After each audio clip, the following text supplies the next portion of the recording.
Bismillahirrahmanirrahim. Assalamualaikum warahmatullahi wabarakatuh. Bismillah, alhamdulillah, wassalatu wassalamu ala habibillah Sayyidina Muhammad ibn Abdillah wa ala alihi wa sahbihi wa mawalah. Subhanaka la ilma lana illa ma 'allamtana innaka antal alimul hakim wa la hawla wa la quwwah illa billahil aliyyil azim. Allahumma rabbi syrah lana sudurana wa yassir lana umurana wahlul 'uqdatam min alsinatina yafqahu aqwalana. Allahumma faqqihna fid din wa 'allimna at-ta'wil bi rahmatika ya rabbal alamin. Walhamdulillahi rabbil alamin. Alhamdulillah summa alhamdulillah. Segala puji-pujian hanya layak untuk Allah Subhanahu wa taala. Selawat dan salam untuk junjungan mulia baginda Rasul sallallahu alaihi wasallam. Moga-moga setiap daripada kita dapat dan beroleh syafaat baginda Nabi sallallahu alaihi wasallam. Pada pagi ini, pada sesi ini, kita nak sambung pembacaan daripada kitab hadis Jami' Tirmizi ataupun Sunan Tirmizi. Sebuah kitab hadis yang telah dikumpulkan oleh Imam Tirmizi mengikut susunan fiqh dan mempunyai tajuk-tajuk yang sangat menarik. Dan pada pagi ini kita telah tiba pada muka surat yang keberapa? Muka surat 704, bab yang ke-26. Maka pada bab yang ke-26 Imam Tirmizi membawakan tajuk apakah keadaan orang yang suka menghunuskan senjata kepada orang Islam. Apakah hukum dia? Kan kadang-kala ada orang dia suka tunjuk pistol dia ataupun tunjukkan senjata dia. Apakah hukum? Maka bab yang ke-26 bab majaa, bab pada hadis yang telah datang fiman pada orang yang syahara. Syahara menunjukkan, menghunuskan. Daripada syahara datangnya syuhrah. Syuhrah adalah orang yang menampakkan. Maka berkenaan tentang orang yang menghunus menunjukkan asilah senjata. Riwayat 1444. Wa bi ilahi qala hadatsana Abu Quraib bin wa Abu Sa'ib qala hadatsana Abu Usamah an Buraid bin Abdullah bin Abi Burdah an jaddihi Abi Burdah, daripada sahabat Nabi Abu Burdah Al-Aslami radhiyallahu taala anhu, daripada Abu Musa Al-Asy'ari radhiyallahu anhu, daripada Nabi sallallahu alaihi wasallam baginda bersabda, man hamala, barang siapa yang membawa. Membawa itu tak ada masalah, tetapi membawa dalam keadaan menunjukkan, menakut-nakutkan orang lain. Sebab itu lihat kepada Sahara, ay hamala 'alal muslimina li islamihim falaysa bimuslim. Kalaulah dia membawa pada waktu itu dengan niat untuk menyerang orang Islam, maka pada waktu itu dia nak menyerang orang Islam, maka pada waktu itu falaysa bimuslim, kata para ulama, dia tidak layak pun untuk dipanggil seorang Islam. Orang yang menggunakan senjata untuk menyerang orang Islam yang lain. Wa illam yahmilhu, dan kalaulah pada waktu itu dia bukan digunakan untuk menyerang, tapi dia bawa senjata untuk menakut-nakutkan contohnya, maka kata para ulama, maksud daripada falaysa minna adalah dia bukan mengikut cara kami. Alaysa mutakhalliqan bi akhlaqina, laisa amilan bi sunnatina. Dia tidak mengikut cara kami, sabda Nabi SAW. Maka sabda Nabi, man hamala, barang siapa yang membawa, man hamala alaina silah, barang siapa yang membawa ke atas kami senjata. Itu satu makna. Hamala memberi makna membawa, ataupun hamala memberi makna menyerang. Barang siapa yang menyerang ke atas kami dengan menggunakan senjata, falaysa minna, maka dia bukanlah daripada golongan kami, kata Imam Tirmizi. Dan di dalam bab ini ada juga riwayat daripada Abdullah bin Umar, Abdullah bin Zubair, Abu Hurairah, Salamah bin Aqwa. Hadis Abu Musa adalah hadis yang hasan sahih. Bab yang ke-27, bab majaa. Bab yang ke-27 berkenaan tentang tukang sihir. Kalaulah seorang tukang sihir, seorang tukang bomoh pada waktu itu ditangkap kerana melakukan perbuatan sihir, maka apakah hukuman yang boleh dijatuhkan kepadanya? Jawapannya adalah pada waktu itu penggal kepala dia. Orang yang melakukan sihir ataupun melakukan bomoh, maka pada waktu itu akan penggal kepalanya. Bab yang ke 27, riwayat bab majaa, bab pada hadis yang telah datang berkenaan tentang hukuman tukang sihir. Riwayat 1445. Wa bi ilaihi qala hadatsana Ahmad bin Mani'in qala hadatsana Abu Muawiyah an Ismail bin Muslim anil Hasani an Jundub qala Rasulullah sallallahu alaihi wasallam, sabda Nabi sallallahu alaihi wasallam, haddus sahir, hukuman tukang sihir, darbatun bis-saif, adalah tetakan pedang. Hukuman dia adalah dipancung. Kalau seseorang itu ditangkap melakukan sihir, maka dia boleh untuk dipancung. Hadis ini kami tidak mengetahuinya secara marfu', kata Imam Tirmizi, kecuali daripada sanad ini. Dan Ismail bin Muslim al-Makki didaifkan di dalam periwayatan hadis daripada sudut hafazannya. Dan Ismail bin Muslim al-Amdi al-Basri telah berkata Waqi', beliau adalah seorang yang siqah, wa yarwi, dan beliau telah meriwayatkan daripada Hasan al-Basri juga. Dan yang sahih, beliau wasahih an Jundub mauquf, dan yang sahih periwayatan hadis daripada Jundub bukan secara marfu' tetapi secara mauquf. Apakah maksud mauquf? Maksudnya hadis itu terhenti sampai sahabat, tidak sampai kepada Nabi SAW. Dan beramal pada hadis ini di sisi sebahagian ahli ilmu daripada kalangan sahabat Nabi dan selain mereka. Dan itu adalah pandangan Imam Malik bin Anas. Berkata Imam Syafi'i, innama yuqtalu, sesungguhnya dibunuh as-sahiru, tukang sihir, idza kana ya'malu min sihrihi ma yablughul kufur, apabila dia melakukan daripada perbuatan sihirnya sampai ke tahap kufur. Kalaulah dia dengan sihir dia melakukan perbuatan-perbuatan kufur, maka dipenggal kepalanya. Fa idza amila amalan, dan kalaulah dia melakukan perbuatan sihir yang tidak sampai ke tahap kufur, maka pada waktu itu Imam Syafi'i kata tidak akan dibunuh. Bab yang ke-28 berkenaan tentang orang yang mencuri daripada harta rampasan perang, apa yang patut dilakukan. Bab majaa, bab pada hadis yang telah datang fil ghal, berkenaan tentang pencuri harta rampasan perang, ma yusna'u bih, apa yang patut dilakukan dengannya. Riwayat 1446. Wa bi ilaihi qala hadatsana Muhammad bin Amr qala hadatsana Abdul Aziz bin Muhammad an Salih bin Muhammad ibn Zaidah an Salim bin Abdullah bin Umar an Abdullah bin Umar an Umar radhiyallahu anhuma, daripada Umar radhiyallahu taala anhuma, sesungguhnya baginda Nabi sallallahu alaihi wasallam telah bersabda, man wajadtumuhu, barang siapa yang kamu mendapatinya, ghalla, telah mencuri daripada harta rampasan perang, fi sabilillah, sewaktu berada di jalan Allah, fa ahriku, maka bakalah kamu mata'ahu, barang-barang dia. Maka sabda Nabi, barang siapa yang mencuri daripada harta rampasan perang daripada hak umat Islam, bakalah pada waktu itu harta dia. Adakah betul-betul kena bakar? Lihat kepada Sahara pada baris yang ketiga. Wa hadza min babi ta'zir, ini daripada sudut ta'zir. Apakah ta'zir? Hukuman yang dianggap sesuai oleh pemerintah, itu ta'zir. Maksudnya bukanlah mesti kena bakar.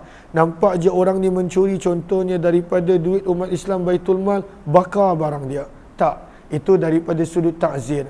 Bergantung kepada pemahaman dan juga situasi dan keadaan yang dilihat oleh qadi dan juga pemerintah. Wa qad ikhtalafa, dan telah berbeza pendapat berkenaan tentang perkara ini. Ada yang kata kena bakar, ada yang mengatakan hukum ini telah mansuh. Namun realitinya adalah pada waktu itu bergantung kepada apa yang dirasakan sesuai oleh pemerintah dan qadi. Berkata Salih perawi, maka aku telah masuk berjumpa dengan Maslamah, bersama dengannya pada waktu itu adalah Salim bin Abdullah. Maka beliau telah mendapati ada seseorang telah mencuri daripada harta rampasan perang. Fahaddatha Salimun, maka Salim telah membacakan hadis ini. Maka beliau telah memerintahkan untuk orang tersebut, maka telah dibakarkan segala hartanya. Fawujida, maka telah dijumpai pada barang yang diambil tadi adanya mushaf Al-Quran. Maka berkata Salim, juallah Al-Quran ini wa tasaddaq bithamani, dan sedekahkanlah hasil jualannya. Hadis ini adalah gharib, kami tidak mengetahuinya kecuali daripada sanad ini, dan beramal pada hadis ini di sisi sebahagian ahli ilmu, dan itulah pandangan Imam Auza'i, Imam Ahmad dan Ishaq. Kata Imam Tirmizi, wa sa'altu Muhammada, dan aku telah bertanya kepada Muhammad bin Ismail Imam Bukhari berkenaan tentang hadis ini. Maka berkata Imam Bukhari, innama rawa, sesungguhnya bahawasanya telah meriwayatkan hadis ini Salih bin Muhammad bin Zaidah, dan beliau adalah orang yang sama dengan gelaran Abu Waqid Al-Laythi, dan beliau adalah seorang yang mungkar dalam periwayatan hadis. Riwayatnya adalah mungkar, tidak diterima.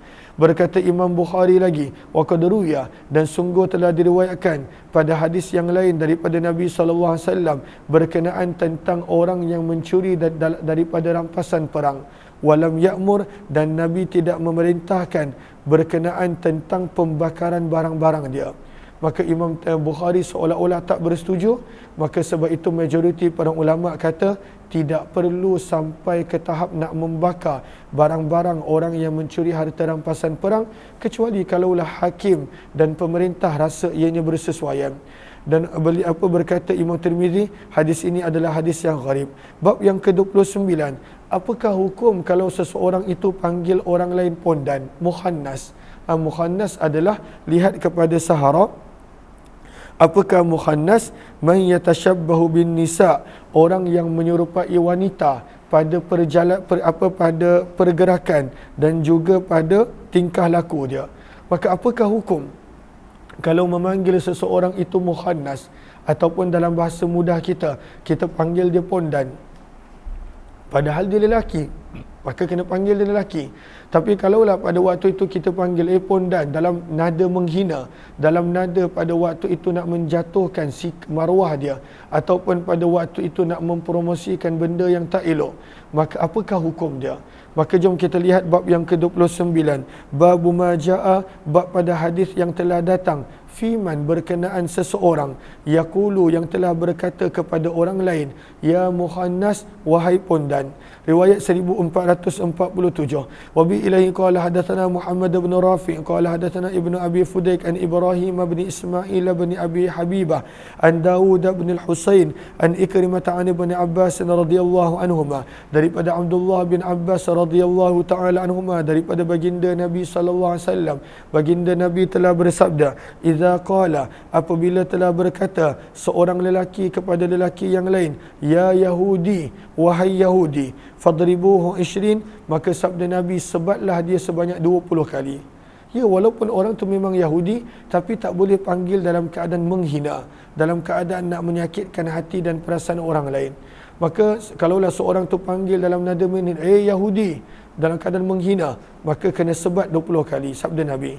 Wa idza qala, dan apabila seseorang itu berkata, ya mukhannas, pondan, contoh, dalam keadaan menghina, fadribuhu 20, maka sabda Nabi, pukullah dia juga sebanyak 20 kali sebagai ta'zir. Maka kita jangan menggunakan perkataan yang pada waktu itu merendahkan maruah seseorang. Nabi tidak suka. Sabda Nabi, wa man waqa'a, barang siapa yang bersetubuh dengan ahli keluarga dia, maka bunuhlah dia. Maka adakah betul-betul kena bunuh? Maka lihat kepada Sahara pada baris yang ketiga, Imam Ahmad berkata memang kena bunuh. Orang yang bersetubuh dengan keluarga mahram dia, maka kena bunuh. Sementara itu kata para ulama yang lain, hadza zajrun, ini adalah amaran keras, dan pada waktu itu hukum dia sama seperti zina. Kalaulah pada waktu itu dia dah kahwin dan ihsan, maka pada waktu itu rejam sampai mati. Kalaulah belum kahwin, maka sebat 100 kali. Tapi bukan kita yang kena sebat, pemerintah. Kalaulah pada waktu itu adanya hukum hukum yang telah disebutkan dalam Al-Quran dan hadis. Hadis ini kata Imam Tirmizi, kami tidak mengetahuinya kecuali daripada sanad ini, dan Ibrahim bin Ismail didhaifkan dalam periwayatan hadis, dan sungguh telah diriwayatkan daripada Nabi SAW daripada sanad yang berbeza, telah meriwayatkannya Bara' bin Azib, Qurrah bin Iyas Al-Muzani, bahawa sesungguhnya ada seorang lelaki telah berkahwin dengan isteri kepada ayahnya, bekas isteri kepada ayahnya, yang mana tak boleh. Maka Nabi telah memerintahkannya untuk membunuhnya. Dan beramal pada hadis ini di sisi sebahagian ahli ilmu, mereka berkata, barang siapa yang bersetubuh dengan mahram dia, dengan keluarga terdekatnya, dalam keadaan dia tahu benda itu tak boleh, fa'alaihil qatal, baru pada waktu itu dia kena bunuh. Dan berkata Imam Ahmad bin Hanbal, barang siapa yang mengahwini ibunya, maka hendaklah dibunuh. Berkata Imam Ishaq, man waqa'a, barang siapa yang telah bersetubuh bersama dengan keluarga terdekatnya, qutila, maka pada waktu itu dibunuh. Sebab keji sangat, teruk sangat perbuatan tersebut. Bab yang ke-30, bab ma ja'a fi ta'zir, bab pada hadis-hadis yang telah datang berkenaan tentang ta'zir. Apakah itu ta'zir? Ta'zir adalah hukuman yang mana tidak ada ketetapan di dalam Al-Quran dan hadis seperti had. Had pada waktu itu dah ada ketetapan. Tapi ta'zir, Al-Quran tak sebut, hadis tak sebut. Tetapi kesalahan-kesalahan tersebut memang layak dihukum. Maka pada waktu itu, qadi, pemerintah, mereka akan pada waktu itu menjatuhkan hukuman berdasarkan kepada apa yang mereka rasa layak, sepatut dan sebagainya.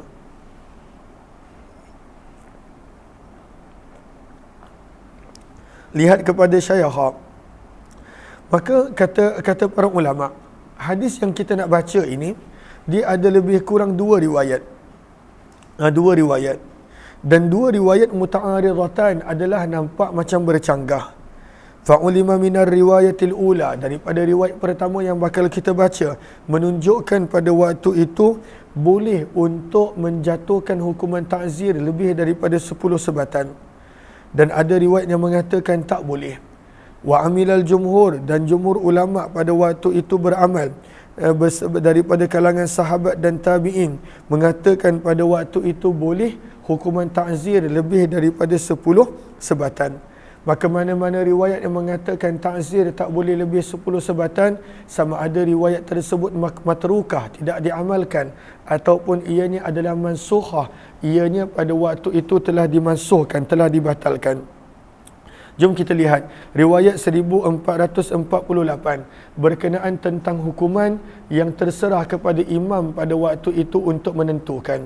Wa bi ilahi qala hadatsana Qutaibah qala hadatsana Laits bin Sa'd an Yazid bin Abi Habib an Bukair bin Abdullah bin al-Ashaj an Sulaiman bin Yasar an Abdurrahman bin Jabir bin Abdullah an Abi Burdah bin Niyar, daripada Abu Burdah bin Niyar radhiyallahu anhu, beliau berkata, baginda Nabi sallallahu alaihi wasallam telah bersabda, la yujladu, tidak boleh disebat lebih daripada 10 sebatan kecuali pada perkara yang berkaitan dengan hudud, perkara yang berkaitan dengan hukuman yang telah ditetapkan oleh Allah.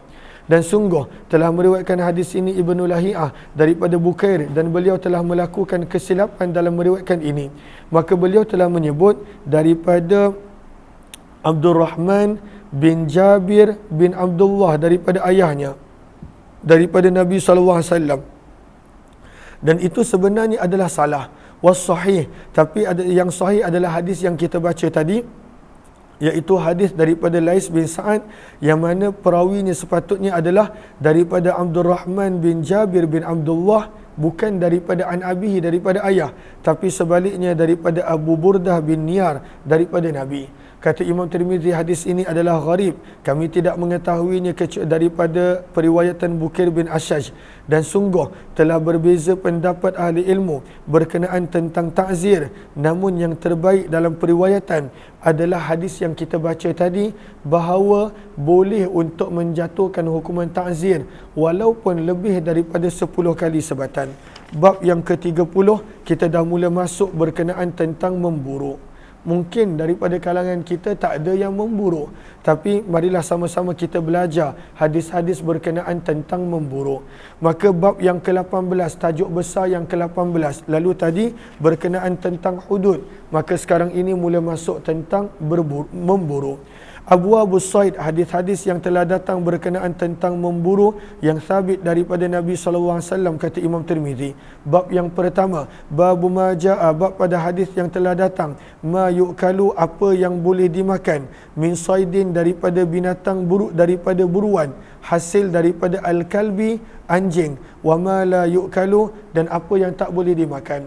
Maka sebenarnya dalam memburu bukan sekadar kita sahaja yang perlu memburu. Kalaulah kita ada anjing, ya anjing, Al-Quran pun ada sebut, wa ma 'allamtum minal jawarih mukallibin. Lalu kalaulah kita ada anjing, dan anjing ni kita dah train power dah, pada waktu tu dia memang anjing pemburu, maka apa-apa yang ditangkap oleh anjing tadi, maka kita boleh makan. Apa yang ditangkap oleh anjing tadi, kita boleh makan. Maka bab ini menunjukkan hasil buruan anjing mana yang kita boleh makan dan hasil buruan anjing mana yang kita tak boleh nak makan.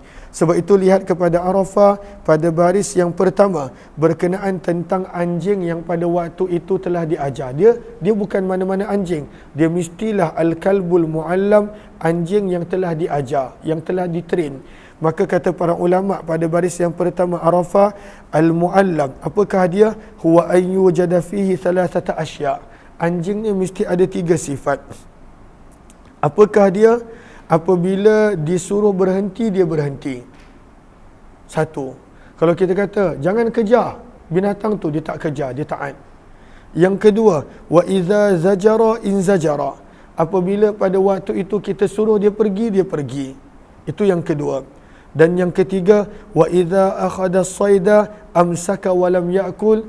Apabila dia tangkap binatang buruan, dia langsung tak makan walaupun sedikit.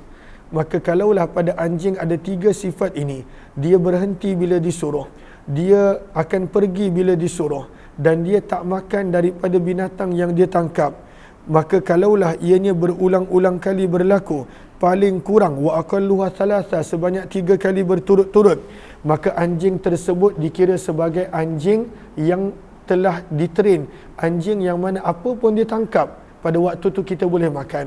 Kalaulah dia tangkap burung, kita boleh makan. Kalaulah pada waktu itu dia tangkap rusa, maka kita boleh makan. Itu dipanggil al-kalbul muallam, disebutkan dalam Al-Quran.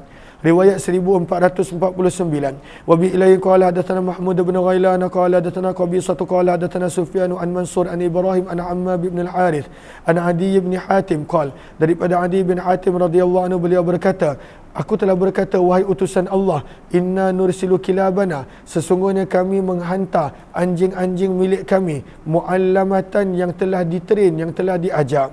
Qal, maka sabda Nabi, kul, makanlah, ma amsakna alaik, selagi mana mereka menangkap binatang buruan untuk kamu. Amsaka maksudnya menangkap. Selagi mana mereka menangkap untuk kamu, makan. Kalaulah dia dah tangkap untuk dirinya sendiri, pada waktu tu dia sendiri makan daripada binatang buruan, maka dah tak boleh. Qultu, maka aku berkata, wahai Rasulullah, wa in qatalna, walaupun pada waktu itu binatang tersebut bila sampai kepada kami dah mati. Contohnya dia tangkap burung, burung tu sampai-sampai dekat kita dah mati, kita tak sempat nak sembelih, adakah boleh makan? Sabda Nabi, wa in qatalna, walaupun anjing tersebut telah mematikan binatang buruan tadi, dengan syarat malam, selagi mana yashrakha, tidak bersama dengan anjing kamu, kalbun min ghairiha, anjing lain. Kalaulah bersama dengan dia anjing lain, tak boleh, sebab tak tahu siapa yang tangkap binatang tadi.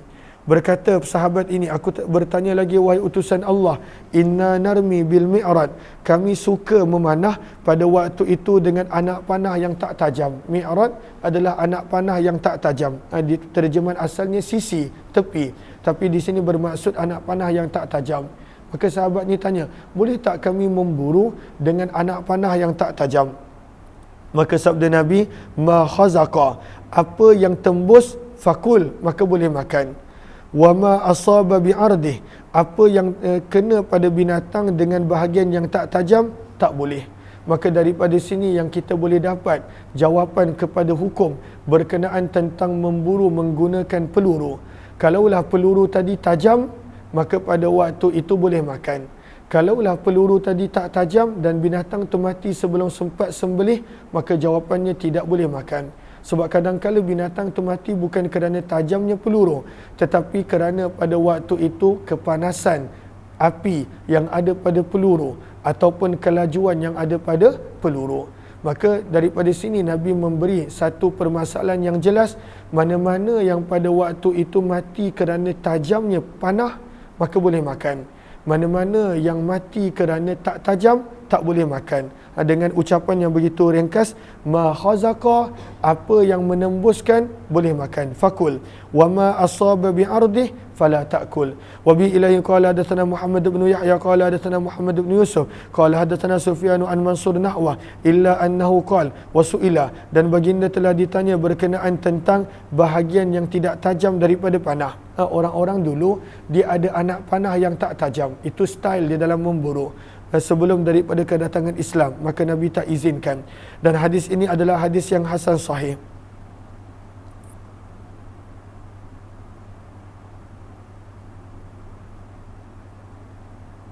Okey.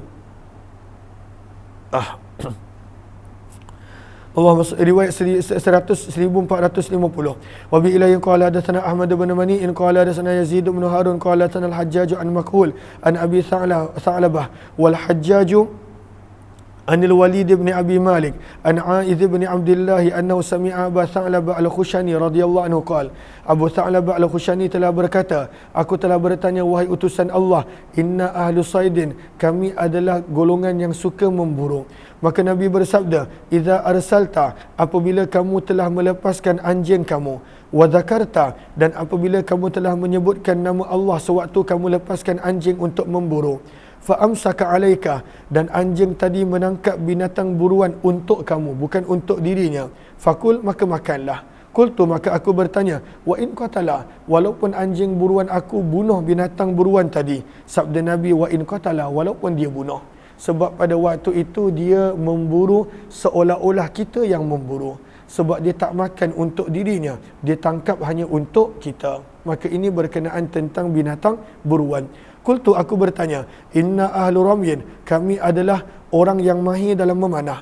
Maka sabda Nabi, ma raddat alaika qausuk, ma raddat, apa yang terkena alaika, ke atas kamu, qausuk, daripada panah kamu. Radda maksudnya adalah kembali. Apa yang mengembalikan panah kamu, maka makanlah. Maka maksud Nabi, kalaulah ada binatang buruan yang pada waktu itu mati disebabkan panah, maka pada waktu itu boleh makan.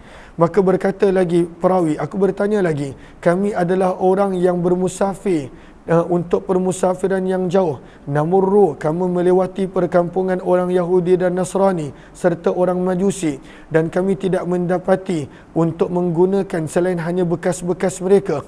Maka sabda Nabi, fa illam tajidu, kalaulah kamu tidak mendapati ada bekas lain yang boleh digunakan selain daripada bekas mereka, faghsiluha, maka basuhlah terlebih dahulu dengan air, thumma kulu fiha, dan makan dah, minum dah daripada bekas tersebut.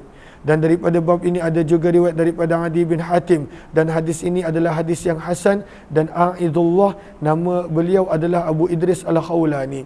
Bab yang kedua, bab ma ja'a fi saidi kalbil majusi, bab pada hadis yang telah datang berkenaan tentang hasil buruan disebabkan anjing milik Majusi. Bukan maksudnya anjing tu beragama Majusi, tak, tapi ada anjing lain milik orang Majusi ataupun orang bukan Islam yang join anjing yang kita lepaskan. Adakah boleh makan? Jawapannya tak boleh. Riwayat 1451.